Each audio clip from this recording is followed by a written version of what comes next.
Hello, everybody, and welcome to 3 Point Perspective, the podcast about illustration, how to do it, how to make a living at it, and how to make an impact in the world with your art. I'm Jake Parker. I'm Lee White. And I'm Will Terry. And all three of us are professional illustrators. And for about the last 25 years, we've all been working with the major publishers. And we've together published somewhere around 50 books. And we've all taught illustration at the university level. Yeah, each week we're going to be bringing you a different theme, different stories, different topics. And sometimes we're going to agree. Sometimes we're going to argue. Today we're probably going to argue. But each time you're going to learn something brand new. Yeah, Lee hasn't told us what the topic is today. So it's our new thing, right? Will and I are just sitting here not knowing what it could be. Anyways, it's good to see you guys, talk to you guys. I want an update on how things are going with your projects. What's going on? I was going to go first. Go ahead. Go ahead, Lee. Give me a sound effect, Jake, for that. We should prep our audience to tell them that we got some new sound effects and we're like a kid on Christmas. Jake got them, and we don't have control over them. That's true. That's right. Let me just ask the audience: do you guys like the new sound effects? Great. Okay, go for it, Lee. I have started doing. I'm continuing on the book cover series that I was talking about last week, and then I'm also doing a group of 50 different patterns that I'm giving to my licensing agent that she is going to take to Surtech, which is a really cool pattern convention in New York. And so I'm going to be looking to selling some different kinds of illustration that I've done in the past, which is just pattern and gift kind of licensing. Cool. Yeah, I like that. Also, the cover illustration things that you were doing, did you do anything besides the Lord of the Flies? I've got the next round started, and I'm going to be doing the finished art for that this week. Great. Can't wait to see that. All right. They're fun. I am working on the Bonaparte book, the sequel, and I'm also working on a upcoming Kickstarter, but I'm not going to announce what it is. I always believe that you get your best impact if you when you come out with an announcement when you're ready to go. I don't know. Do you guys feel that way? I think the best practice right now for Kickstarters is to have a long lead up to it, and even to say, mark your calendars on this date, I'm launching a Kickstarter for this thing. Well, I'm going to do that, but the pre-launch is going to be sometime in January. I want Christmas to be over with. Yeah. So what month are you thinking? Either February or March, we'll pull the trigger. It's going to be a book, or now I'm going to start asking too many questions. You want to keep it on the down low for now? I'll tell you privately. Okay. All right. So the Kickstarter actually launches in February.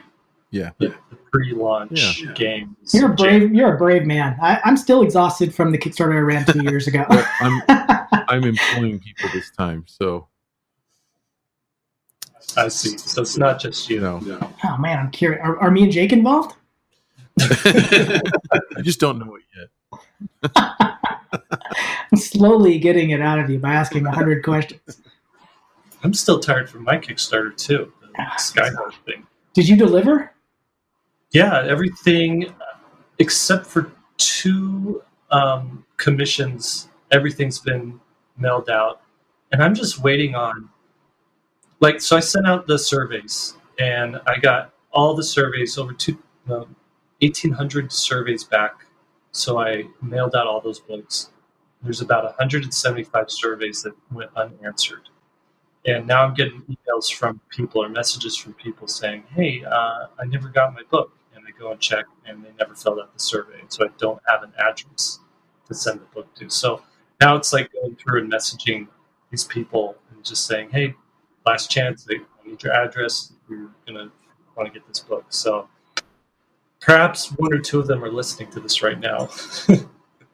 And so we're working on it. We want to get you your book, that's for sure. And whatever books I have left over, which might be like 50 copies, I'm just going to put up in my shop. So, yeah. So I guess that's what's going on with me. Do we want to talk about our sponsorship? Who's bringing us this podcast? This podcast, let me see here. This podcast is being brought to us by Apple. They make computers. No. We didn't actually get it sponsored, but now that we threw that out there, we can bill Apple for that, I think. That's right. Oh, right. I love how that works. Will you tell Lisa to send them an invoice? Invoice coming your way, Apple. No, SVSLearn.com. That's the sponsor of this podcast. That's what makes this podcast possible. And I was thinking about it. We should, for people who are subscribed to SVSLearn, our subscribers, we should ask them what questions they want answered on the podcast, and maybe have that be a segment where we have one subscriber question that we answer each time. What do you guys think about that? I like that. I like it. Lisa was saying that we should also have another section that's called Lee's Rant, where I just like complain about something. What do you guys think? Do you guys want Lee's rant? No. Sorry. Come on, guys. Come on. I like how we save our SVS meetings for the podcast. Yeah. You want to go with financials right now? And Yes. All right, we're losing listeners now. I can hear them turning off the radio. Okay. Anyways, if you want to check out svslearn.com, there's a ton of great illustration education content on there. Hundreds of hours, over 100 classes, so maybe 200 or 300 hours of content on there. So check that out. Give it a look. You can do it for free for 7 days. So try it out, and if after a week you decide it's not for you, then you can unsubscribe, no questions asked. And if not, then you can just stick with it and try it out. So that's our plug. All right, let's move on with with today's topic. I want to know what it is. All right, today's topic, super interesting. I think maybe these guys will hate it, and I'll get a sound effect. But I'll tell you where this topic came from. So I had a meeting with the publisher last week, and we were just talking about books that I've illustrated and the stories that I've been getting offered and kind of what's on my plate right now, planning for next year. And I was saying that, when I was talking to her, that I'm not getting the kind of stories that I like to illustrate. And then so we started talking about, she said a very simple question: what stories do you want to tell? And it was so good. It opened up just such an interesting conversation that I thought that would be the topic of our podcast. So it's the stories that we tell. Mm. All right. So since I just hammered you guys with the new topic, and you're going to need to kind of add some framework, I thought I would start with just a little bit of research about plots and basic story structures that kind of permeate underneath, all the details like characters and all that stuff. So I found a couple of different things we can talk about first, and then I'll have some questions for you guys, and we can just banter. Okay, that sounds cool. All right, here we go. Okay, so and these lists are found with the absolute worst level of Google research, by the way. It's like me typing in kinds of stories, and like the first thing that comes up. You really did your homework. Yeah, thank you. I don't think I even got to page 2. All I needed was something just to kind of throw something out, just to have something to start with, and we can either agree with it or disagree. Okay, here we go. 10 recurring themes in children's stories, 10 basic themes in children's stories. Sans the details. So I'll go through them. 10 of them. 1, courage, friendship, belonging and identity, family, loss and grief, growing up, anger, suffering, jealousy, and love. So those are kind of the backstory to what they're saying, like the 10 basic themes in children's book are, and that most books fall along that. I thought those were a little more serious than some of the books that I've seen, and I don't think all of them fall along that. So I needed to dig a little bit more. So I went down to the next Google result and got the seven basic plot points of storytelling. This is, I'm going to give credit here. A guy named Christopher Booker came up with these. He's got a book titled The 7 Basic Plots. The basic plot points are overcoming the monster or overcoming some big thing that you haven't been able to do before, rags to riches, voyage and return, the quest. Now, I don't understand the difference between a quest and a voyage and return, but we'll get to that in a minute. Comedy, tragedy, and rebirth. And then there was a couple of little definitions that went along with those. So I'll read those out too. So the rags to riches is a story that follows a rise in happiness. Mm-hmm. So it doesn't actually have to be money based, I guess, is what it's saying. Tragedy or riches to rags. So that's one that follows a fall in happiness over the course of a story. The man in a hole, which is it starts with a fall and ends with a rise. The Icarus model, which is a rise and then obviously a fall. If you guys know the Icarus story. Mm-hmm. Cinderella is rise, fall, and rise. Don't understand that, so we could dissect that in a second maybe. And Oedipus, which is fall, rise, and then followed by a fall.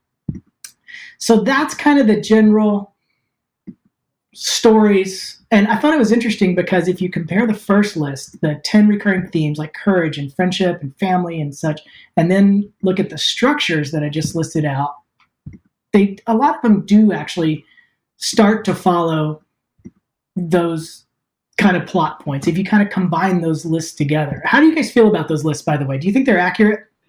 Yeah, I think they're pretty good actually. The 4 different plots that I usually can categorize things in are winning, escaping, stopping, or retrieving. And that's usually like the mode of action that the characters are involved in all of them. So if you think about the children's books, let's look at a handful of the most well-known children's books. So what's the most well-known children's book? It's Where the Wild Things Are, right? And what that is Max is escaping, right? He's got this life and he's got to get away from it. And I think to go to your whatever it was that you Googled. What was it? It was. Hold on, I'm going to email it to you right now so you have the list in front of you. I should have probably done that. Yeah, welcome to the 3-Point Perspective podcast, where all of the work is done during the podcast. Where zero preparation happens before we hit record. That's why we're flying by the seat of our pants. That's why it's exciting. All right, I just emailed you that list. But yeah, there's things like not the rise and there's a rise and a fall. There's a return and there's a leaving and a returning, right? Those different levels.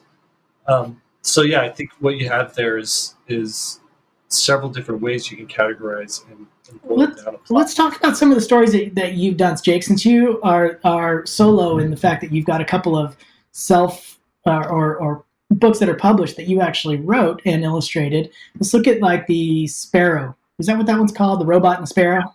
Yeah, Little Bot and Sparrow. Little Bot. That's right. God, see, no planning at all. It's a robot. I could just say, hey, did you draw that robot? And that's like 90% of your work. And then just add the Sparrow. Okay, so what plot would you think that would fall? Like, what's the basis of that? Why'd you write that? Yeah, so that plot was about, I guess, the gist of the story, because I don't think many of the people listening to it have read it, but the gist of it is a robot falls from the sky, lands in a forest, can't remember his life before, remembers that his life before was all working. He was like a service bot, and now for the first time he gets to rest, and now he's exploring this whole new world. He's spent his entire life on this ship being a service bot, and immediately he makes friends with the Sparrow, and the Sparrow teaches him all about the woods, the forest, and how things work. And then when winter comes, the Sparrow leaves, and the robot wants to go with the Sparrow, wants to be with her, but he can't, and so he figures out kind of a way to live without her. He remembers the times that they had together, and for the first time, this is set up earlier in the book where wonders what dreaming is, and the sparrow's like, it's it's something that you do when you rest and when you sleep. And he's like, it's something left for the birds. And at the end of the story, the robot dreams for the first time, and in his dream, he's flying with the sparrow. And so, I guess some of the themes that flow through that story is friendship, belonging, and dealing with loss or grief. Mm-hmm. So there's those things. As far as the plot lines, it would probably be something like a version of Rags to Riches, maybe a very subtle version of that, where the little bot has nothing, but then has everything in this friendship with the sparrow. If we go to the four that I suggested, to win, escape, to stop, and to retrieve, it would probably be, I think those ones.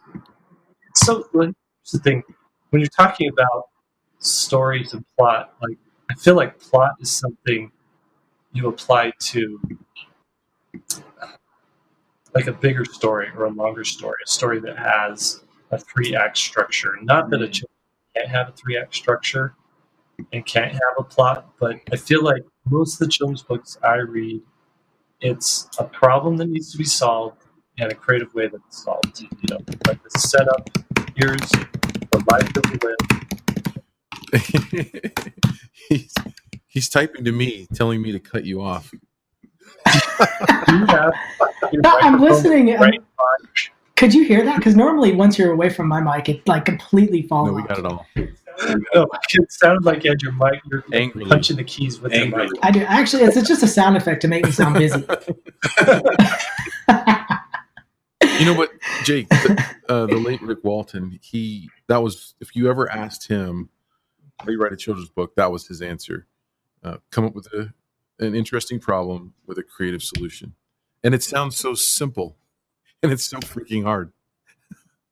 Well, it's really hard, but I want to talk about more than just like long stories, like Jake was talking about. Like once you have a bigger story arc, then you start getting into some of these details. But is there themes that you just like to paint, and how do you come up when there's no client? What kind of images do you want to make naturally, and why do you think that is? And I love that question. And having talked to you before, like one of your theories, Lee, is that for any student, when you get an assignment in school, you should be able to be creative enough, or you should teach yourself to be creative enough to figure out what you want to paint and then fit it into that assignment, right?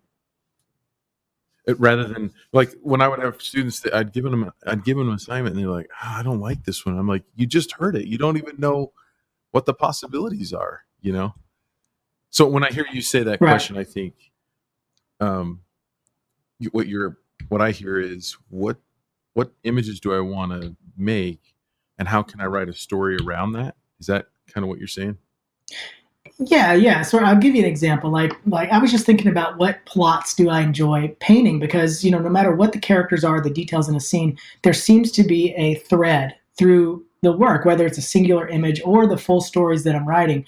And so I kind of stepped back when I was preparing for this podcast, and I was like looking at it as a bigger picture kind of thing. And I've noticed a couple of themes that generally happen in the work that I like to draw, but also the work that I like to watch or that I like to read. And so I was thinking about movies that I like. And so one of the base themes that I liked, that I kind of picked out of this soup of things that I was looking at, was kids that do or find something magical or out of the ordinary. And then they do, and then that drives the problem. And there's a couple of examples of that, like Goonies, E.T., and the Iron Giant are perfect examples of that. So finding something magical, I love that idea of something being in an attic, like kids going up to the attic, finding some kind of key, trying to find what that key goes to. And it just unlocks all this stuff, no pun intended, with the key. And it just kind of sets up these sort of realistic stories, but have a hint of magic. Like I'm not interested in whole worlds that are magic, like where the whole thing is crazy. It's just like normal real life, but then one thing that's out of place. And that didn't. I do that. I draw that a lot. I found if I kind of back up and look at that as a structure, without the details. So Goonies over Harry Potter, right? Like Harry Potter would be too much magic, too much of a world. I liked Harry Potter though, because it did start to do that, where it basically you take a what is a normal setting and then you introduce the normal character into the magical setting, and so that was really fun to kind of see. But I didn't love Harry Potter like other people did, although I liked what I liked about Harry Potter was the details, not the actual story. Like I liked going to get the books and buy the magic wand. I don't know why. I just loved like all those like little day-to-day things, and being in class and seeing what they're studying. Like I like those details more than the Voldemort and all that. I didn't care about that. I see. So that's interesting. So it sounds like the way I see it for creators is you have three different kinds of creators. You have creators who are in love with world building. You have creators who are in love with character building, and you have creators who are in love with plot building, right? And usually, depending on what kind of story it is, you can see that one of those things is first and foremost as, I guess, the draw for the person creating it, and also like the hook for people coming into that. And you need all three to make any story. You need all three. But I think what it is like you find out what your strengths are and what your interests are, and that's your way into building that story. So it might be like, for me, I love world building. I love just like what you're saying, like what's the what's the mechanics of how this world works? Well, if their kids going to school, they need to go shop for school supplies. Well, where does a wizard shop for school supplies? In diagonality, right? And so that's all world building. A character person who loves characters would never even think of that first. What they would be thinking is, I've got this boy who is an orphan, and all he wants to do is figure out who his parents are. Oh, and by the way, he's the most powerful wizard ever born. And so how does that boy deal with, all this pressure of being that, but still like wanting to figure out, the most core aspect of his personal life, and that's who he is, who his parents were, why he's put in this position that he's in. And then you have the other thing, which is plot. Okay, so maybe a person who is in love with plot and cares about plot comes into the story that way. Like they don't know who their character is per se, they don't know who the world is, but they're just thinking, I've got this bad guy who wants to, who's been banished and wants to come back and take over the world. And I've got this other character that's the only one that's going to stop him. And the way that he's going to stop him, or the way the bad guy's going to do this, he's going to possess the body of someone, who's unsuspecting, and nobody suspects. And they're going in and they're figuring out all of that plot stuff, like how's the mystery solved, and that's their way into it. So I think for you as a creator, once you understand what your needs are and what your desires are, you can use that as sort of your anchor and then build off of that. So start with your plot if you're a plot person, figure out your characters, add them in there, build out that world.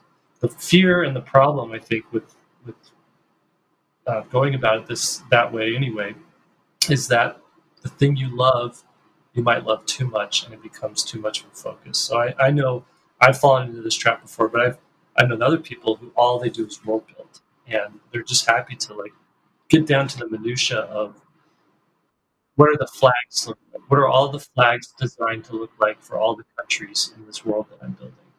Well, that's really not important or central to maybe the experience that most people are looking for when they want to experience your story.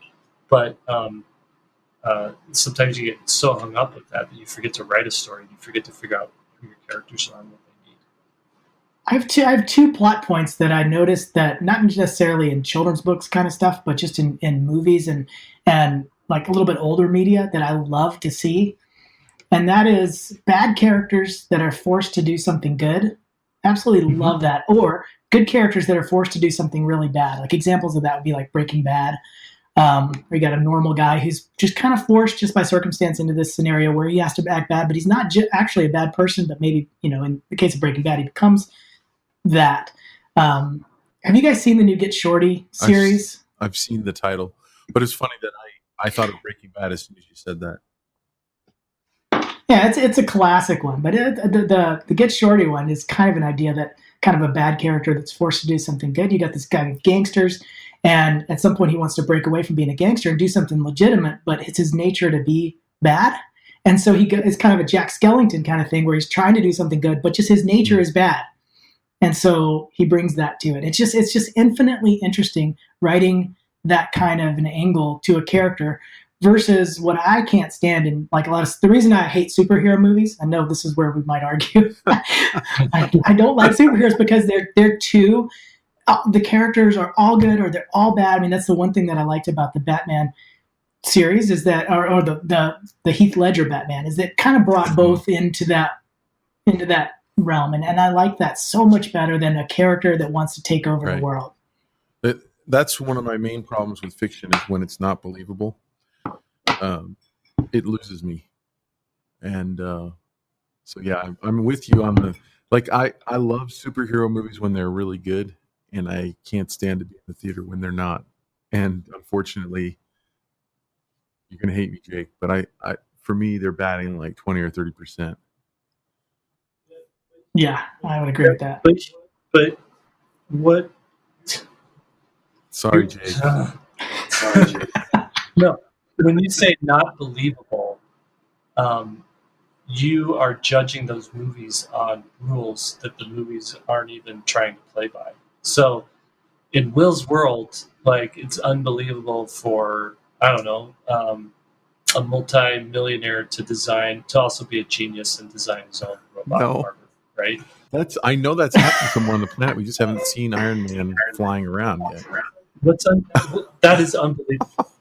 Like, what do you mean? What's not believable?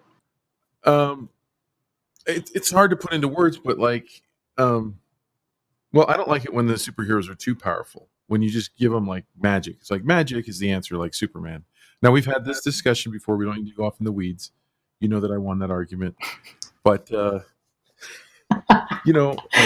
the whole idea of just this is how we're going to solve everything in the end. Magic. I don't like that, but I really like what you said. You're backtracking on the superhero. Sorry, I really enjoy what Lee said about characters that find themselves, they're reluctant heroes or they're anti-heroes or they find themselves in a situation where they have to dig deep. I mean, I really like the hero's journey.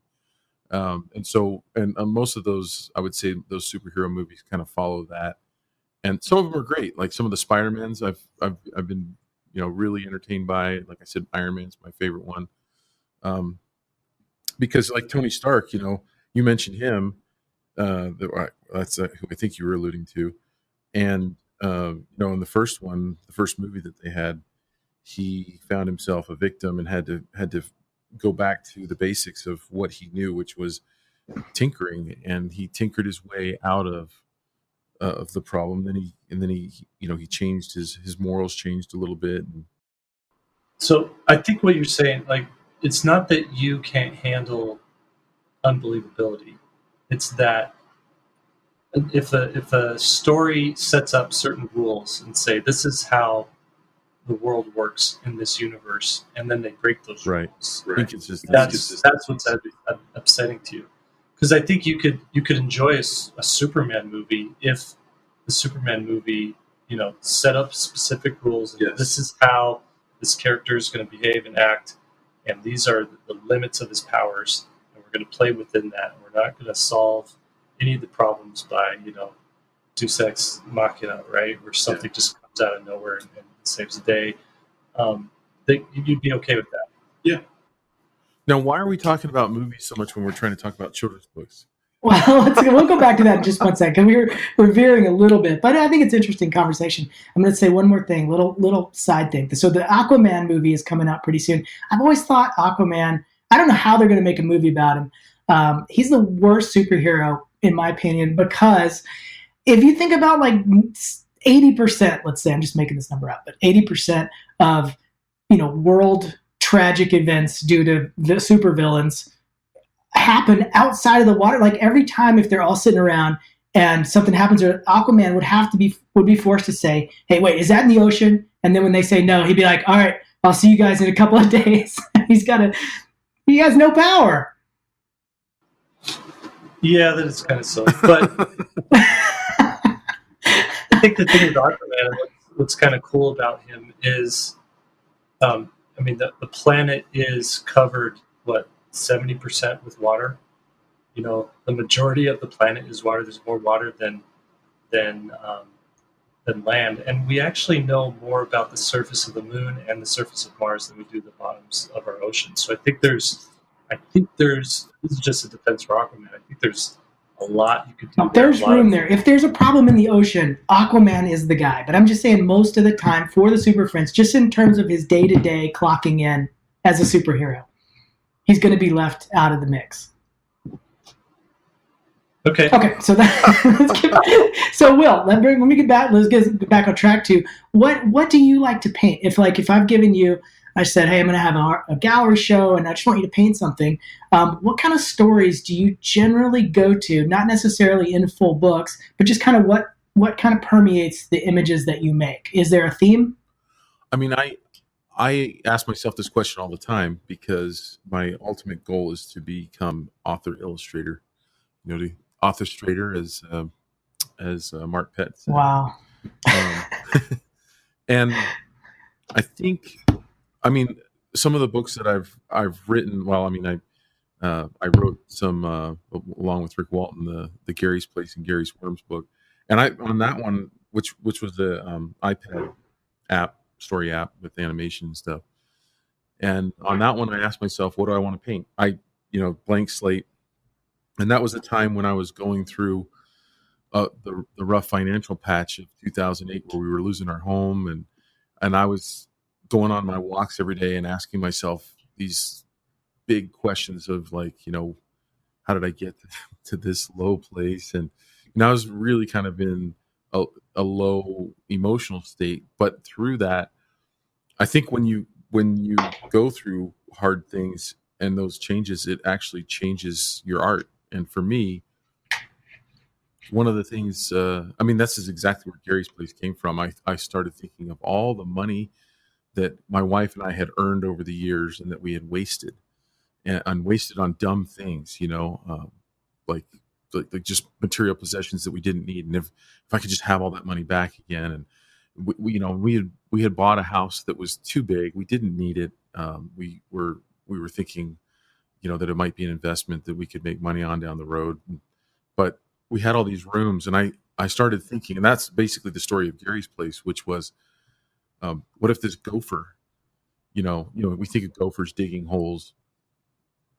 What if this gopher decided to dig his first hole, and then he was unsatisfied, so he dug a side hole and made another room, and maybe he had a little office, and then maybe he wanted a bathroom. And so you see this cutaway developing through the app, where he's just a builder. He's just motivated to keep going and have excess. And he builds a game room, and he builds a pool room, and he builds a sauna, and he just builds all kinds of rooms. And the whole time I'm thinking of these McMansions that we buy, that became popular in the 90s.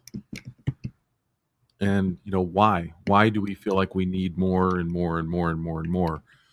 And finally, the climax of the book, he digs too far. He digs sideways into a little pond, and the water rushes in and ruins everything. And that was kind of my, the analogy there was, I'm losing my home, and that's where that story came from. So I think, to answer the question in a roundabout way, I think you have to come up with the story first. I don't think that you can. I don't think you can necessarily say, well, let me back up. I think you can get into the genre of what you want to paint, but then you really have to dive into the story and perfect the story before you really start drawing. And The reason I say that is I've seen a lot of illustrators, up and coming illustrators, and they're not selling their stories. They've done all these amazing drawings. They've locked themselves into all this amazing art, and the story's not good. And we go to workshop it, and they put all this effort into that artwork. And we've got a fire engine going by outside. But they put all that effort into that to the art, and then they realize, as you're trying to critique the story, or as they're getting help from, maybe a visiting editor at a conference or something, they become very resistant to making those changes, and because they put all that value in the artwork. And so, to me, you can say, well, I want to write a story that happens in the wintertime. Okay, well, then you start thinking, what kinds of things do you like? And maybe that starts to lead to you thinking of characters and what are those characters doing. And I think, like you were alluding to this, Jake, you can be a world building type person. You can be a character person. Whatever it is, you have to eventually come up with that problem that you're going to solve, right? And that might take you in a direction. I think you have to be open to the fact that it could take you in a direction where you don't actually get to paint the thing that you set out to want to paint. Don't you think? Right. You have to be in service of the story. Yeah. Yeah, it's hard to do that. I mean, it's hard to find. Do you guys find what part of coming up with stories and kind of pulling them out of the haze and getting them down on paper is the hardest for you guys? Is it coming up with the idea, or is it the details or is it the actual? For me, it's the actual words. I realize, like, I come up with stories a lot and fairly easily, and I can come up with the images fairly easily at this point too. But the actually writing how a story starts and how a story ends is so incredibly difficult. Like, I understand why They Lived Happily Ever After is an ending, because it's just so hard to end something in a satisfying way, but not in a cliche way. Well, I think one of the methods there is to figure out a nice resolution for your story, and then work backwards. Love that. I think that's got to be how some of the Seinfeld episodes were written. I think so. Because I think what it is the resolution is ultimately like the last taste in your mouth from that story, and everything needs to like come together. And so, there's a little. I think there's a little bit of back and forth. Like, I know that I want the story to be about this, but I think instead of thinking of how does it start, think about how it ends, and then reverse engineer that ending. And a lot of times, what you can do is get a really satisfying story by go about it that way. Do you guys find that when you're writing for children that you overcomplicate or over-sophisticate stories a little bit? I guess where I'm going with that is it's one of the critiques that I tend to get is I like stories that are a little more serious and a little more quiet, which already pulls them away from the kind of children's genre, and then they're a little bit too complicated. And I look at somebody who is award-winning writer illustrator like Mo Willems, for example, like Don't Let Pigeon Drive the Bus. It's so funny. I would love to do something. I mean, do you think there's a story there? Is there a story there, or is it just kind of funny banter? I've had that problem, but I've also had the opposite problem where I write, like, I'm looking in my folder on my computer of all the books, the stories that I've written that are unpublished that I want to go back in, and I'm looking at some of these ideas going, why didn't I work on that more? But anyway, sometimes I have the opposite problem where I've got a story here that's called I Poop You. And so it's super simple. It'll never get published because it's totally irreverent, and it's like it would be totally offensive, but basically it's like all these animals, and they work up the food chain, and each one poops out the other one. Wow. Yeah. I did not see that coming. So see, that's on the other end of the scale. That one's just there to remind me like what not to do.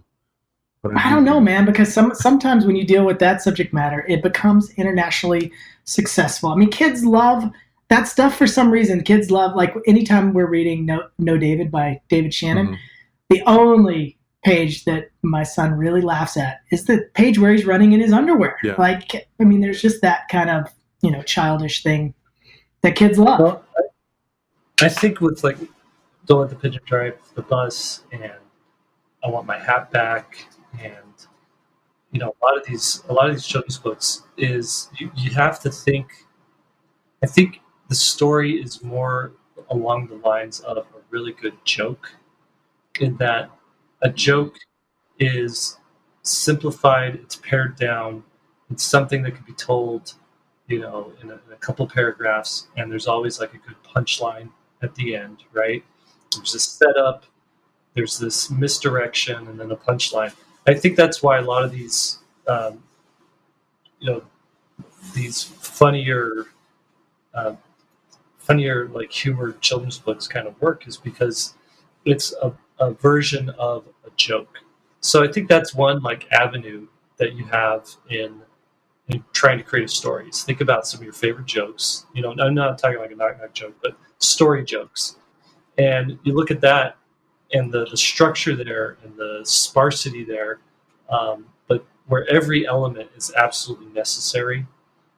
That's what you're getting with some of these children's books. And so it may not be like a full story, but it is an experience that the children are having. Like No David, it's very loosely a story, but there's this interaction, this engagement that's happening page by page by page, and then finally this resolution where mom gives him a hug at the end, something like that. Yeah, that's how it ends. Yeah, he's basically been in trouble the whole book, and then that's kind of a resolution, so it doesn't look like he's just like a hated child or like a monster. But John Clapp, I like what you said about I Want My Hat Back. I never thought about that as being almost an illustrated joke, but it is in a way. Like that punchline that falls on the very last page. If you change that last page, the entire book is not satisfying. And that's a great ending. That means that ending is like super solid. A little bit, I love it because it's also a little bit macabre in a way. Like I love Edward Gorey, and that ending reminds me of Edward Gorey-esque kind of storytelling. But it's so simple, and I get so jealous because on every page of that book, it's "Have you seen my hat?" It's the smallest of text, and then But then also when I sometimes submit simple stories to editors like that, publishers, and I'll get back story questions like, what's the motivation of this character to do that? And then I write in a motivation, and they're like, well, why does he think this? And then I write that, and like, it seems like my editors for some reason want that kind of overcomplication, and then they say at the end it's too complicated and I need to edit it. So it's been frustrating to try to figure out how to navigate those waters. And writing a simple, short book that's satisfying is very, very difficult to do. Yeah, I think too. You can also look at like Seuss's work, and his work is a lot deeper, than the face value, right? And so a lot of the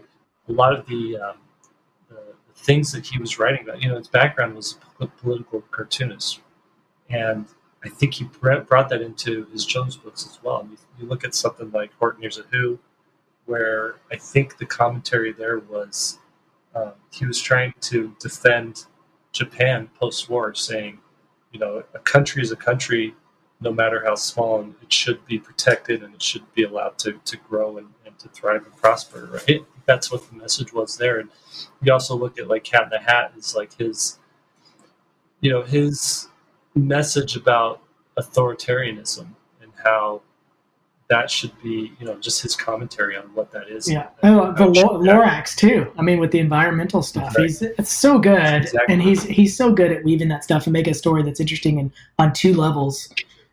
The danger there, if you go about creating a story that way, the danger there is to become too didactic, and that's a note that I've gotten before from editors and things that I've heard talking to editors, is that they like having a message, they like having some sort of deeper meaning to it, but you can't hit a person over the head with it.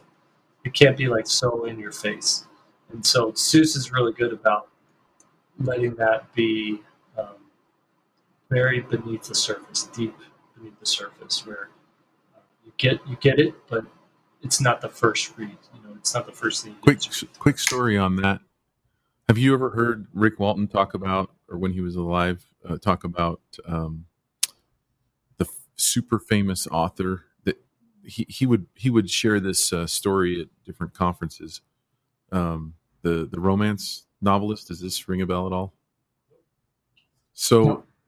there was a super famous. Everyone would know this person's name, and in respect to him and her, I won't bring out the name, but it's a name that you've seen on the bookshelves, and I mean in the smallest of bookstores. I mean it's in everywhere. And this woman, so she's known for writing romance novels, but she's also a grandmother, and so she wrote this manuscript, and it was getting passed around at her publisher, who was also Rick's publisher, and so he begged and got a copy of it, swearing that he would never reveal it. And anyway, this author wrote a children's book about a kid running out in the road and almost getting hit by a car, and in the middle of the book she went into, and kids should never run into the road because they could get hurt, and getting hurt would be bad, and parents would lose their kids. And it was not a story. It turned into, and you're like, oh, one of her grandkids ran out on the road and almost got hit by a car. And so she's trying to write this children's book that's extremely preachy, and it doesn't work. It's not a story, even if you're a big name. So the funny thing is, the publisher published a few, published, technically, quote unquote, published it because she was such a big name and she forced it through, but it never really sold anywhere,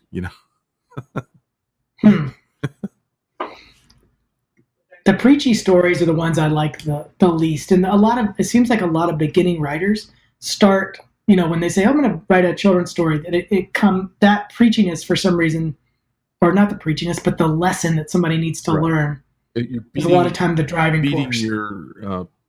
Beating your reader over the head with it it's never going to work. People don't, that's not why people grab a book. It's like, I want to get preached to. Right, yeah. Figure out what I'm doing wrong. And let me ask you guys this, unless you want to add anything to that, Jake. Do you want to? No, that's good. All right. Do you guys what were your favorite books growing up, and what was the poll? Like, why would you pick like if I say your top 3 books, why are they your top 3 books? Why do you remember them now so many years later? I can give you one real quick right off the bat. My mom used to read the Francis books to us. Do you know those? I think they were Gophers or something like that. And one in particular, I don't know why it hit me. I think it's because I was fighting with my sister at the time. Like my middle sister, I used to have the worst relationship with her. And in this book, the 2 little Gophers, the brother was mean to the sister.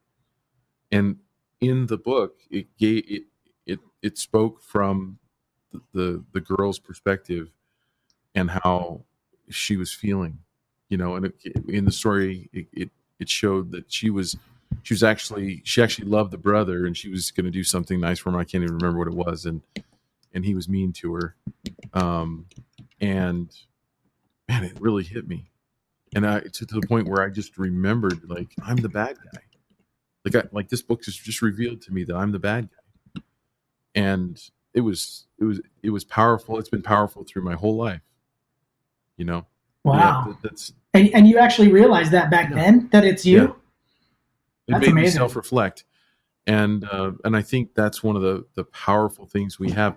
But again, on that story, I don't believe that it set out to teach as powerful a lesson as it did. I think it's just, there was a lot of books in that series, and it was just a good story, and really that's how you can. And Rick Walton used to talk about. I mentioned him a lot, but it's because he was such a guru, and he taught how to write children's books class at BYU, and that's one of the things that he was very strong on, is like, you can set out, like, let's say his advice was, if you set out to teach a lesson, that's fine, You want to teach this certain lesson. However, and you mentioned this earlier, Lee, in being a slave to the story, if you have to make the right decisions to make the story good, takes you away from that lesson, you go with the story. It's almost like he would say it would be an accident to teach a good lesson. Right. You know what I mean? That's good. Jake, any books you remember growing up? Yeah, so this kind of throws the story thing out the window, but I was a big fan of Richard Scarry, and also Where's Waldo? Just big page books that I could go through. And there's another book that I loved that I just wore out that was just about the human body. And it's all the different pieces of the human body, all the ins and outs and all the components and all the things. So like those books would just, I found Where's Waldo like when I was past the age of children's books, but I still admired, I was probably 10, I still admired like the artistry that went into that. And so it was always like these books that just had the loosest story of that, but it was more like, here's the world through the lens of this this author, this illustrator, and especially with like Richard Scarry, just showing all the different cars.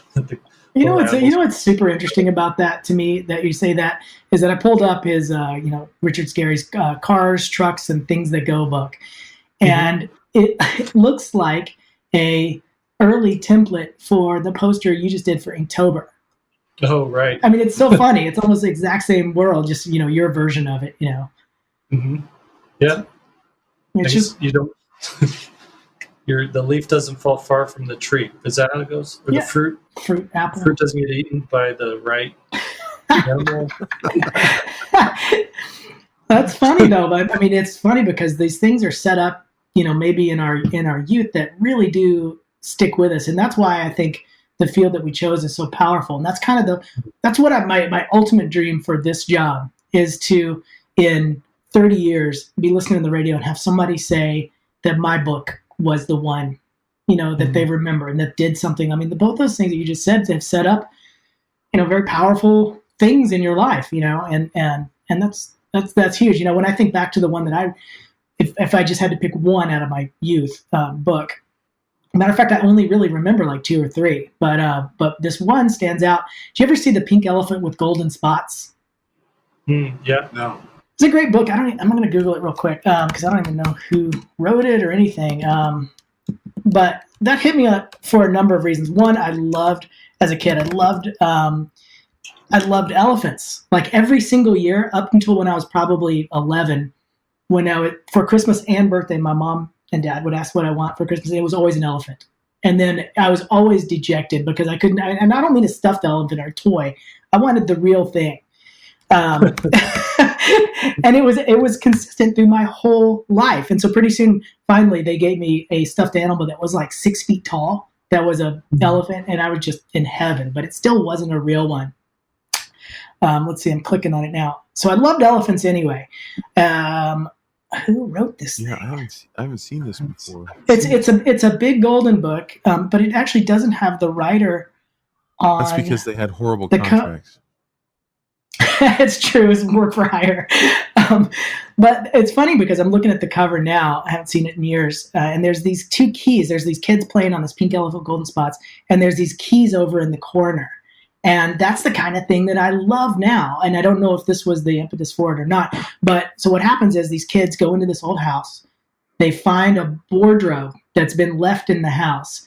I don't know why they're in an empty house by themselves anyway. But they get the key. They realize that they can wish for anything out of this wardrobe once they open it up.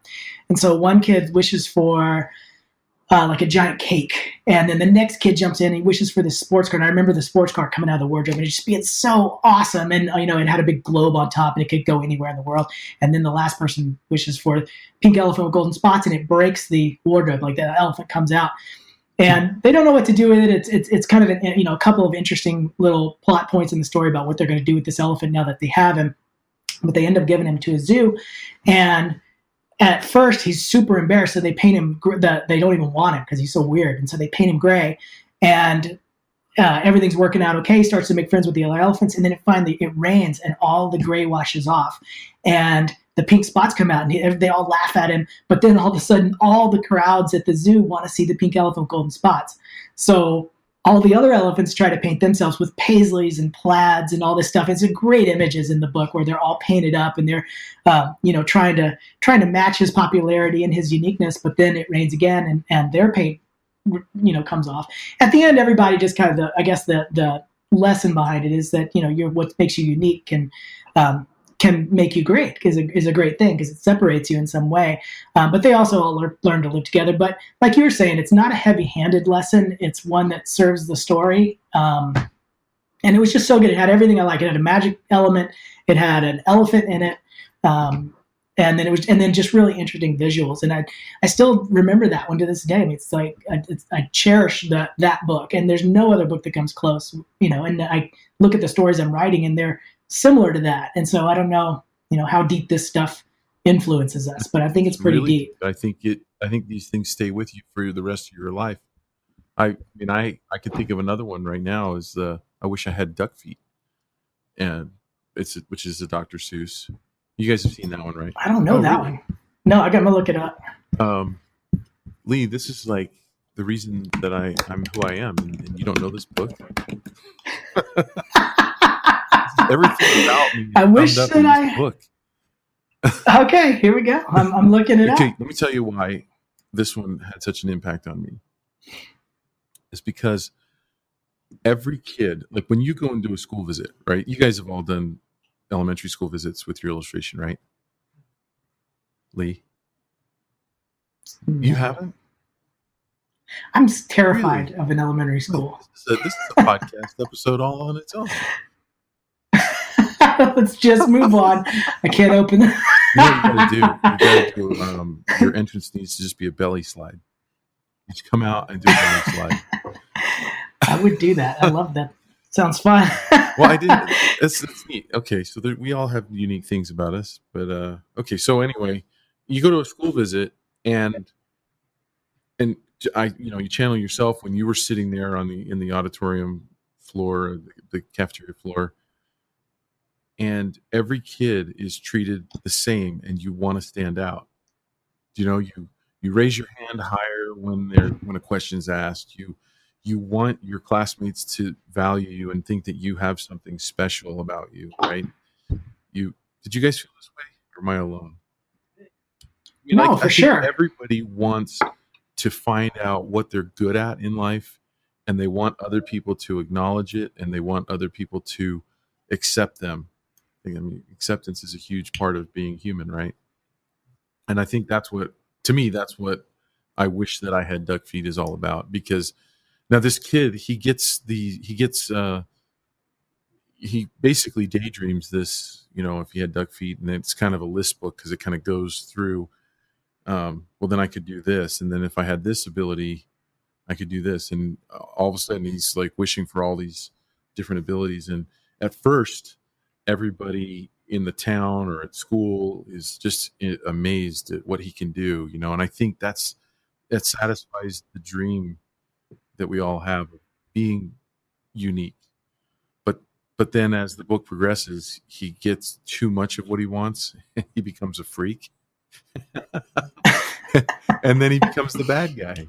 And then he realizes, like, oh, yeah, I'm trying to be special, or I'm trying, all these wishes might not be a good thing. I mean, it really takes you through, as a young kid, through a lot of thought processes of prediction and imagination and how things could turn out. And that's another book that stayed with me forever. And in fact, the illustration that I did, I wrote a story, unpublished, about a little girl, and some of you might have seen this on my website portfolio, willterry.com, of a little girl Wow. that's driving a mechanical robot contraption that she made, and that comes straight from this book. It's the being unique at school, being the hero of the school, which is what I think a lot of people want. Mm-hmm. That's awesome. I got to check this one out. I haven't seen it. Jake, speaking of robot, where robots permeate your work, where does that come from? When did you start doing that and being interested in that?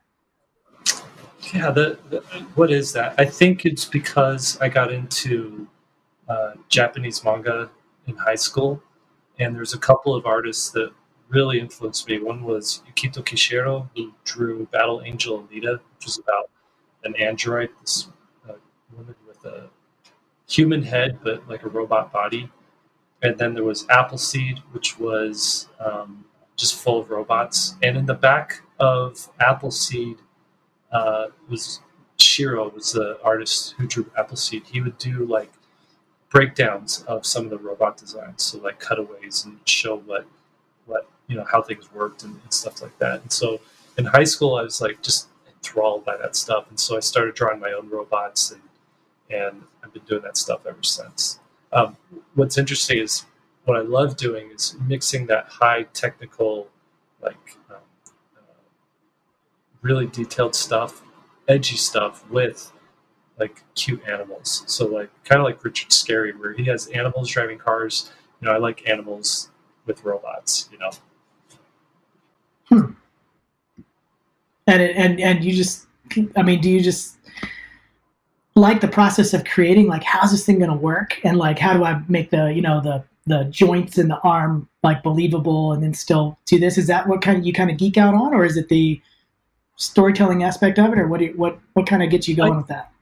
Yeah, I think for the most part, I think with Littlebot, it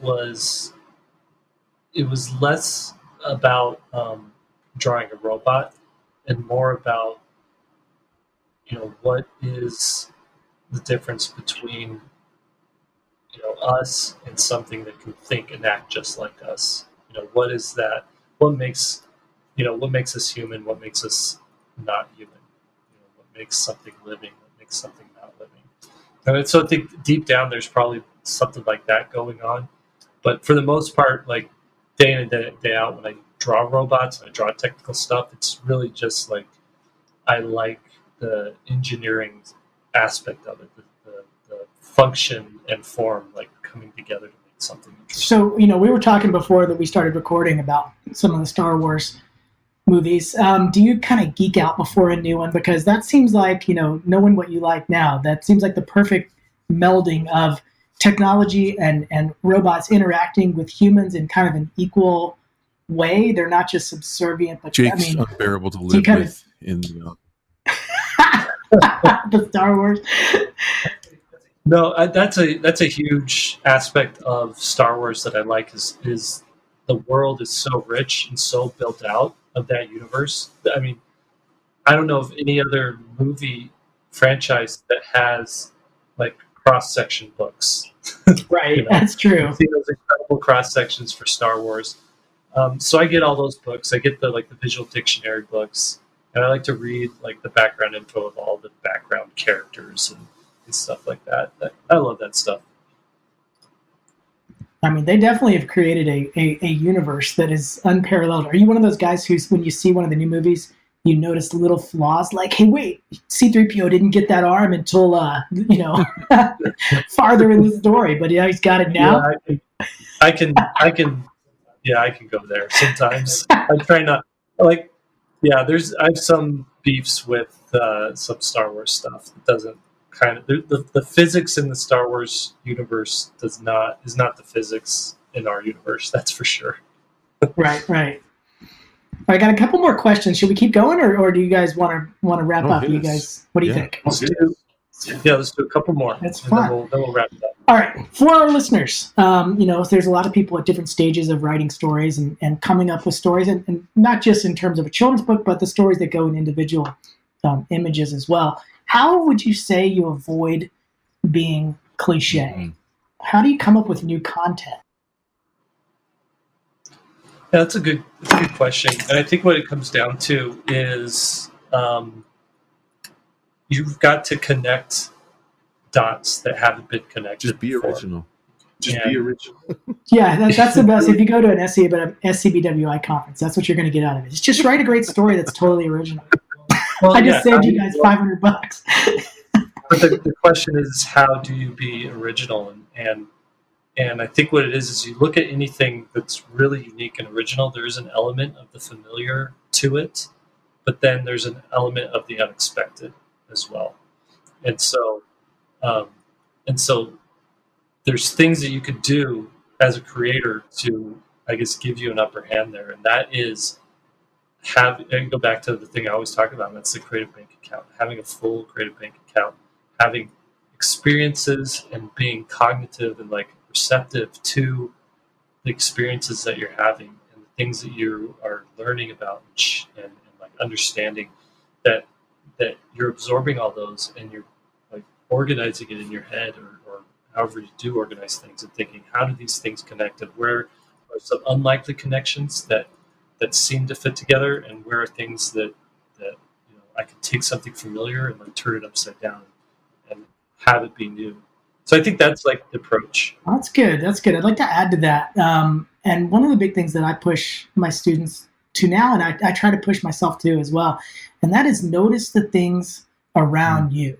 Not just like when I see somebody, every year you go to, like I said, an SCBWI conference or something like that, new writers, they always have like the monster under the bed story. I never, ever want to see a monster under the bed story again because it's so cliche at this point in this genre that it tells me that you're not looking at your own life and you're not looking at what's happening around you.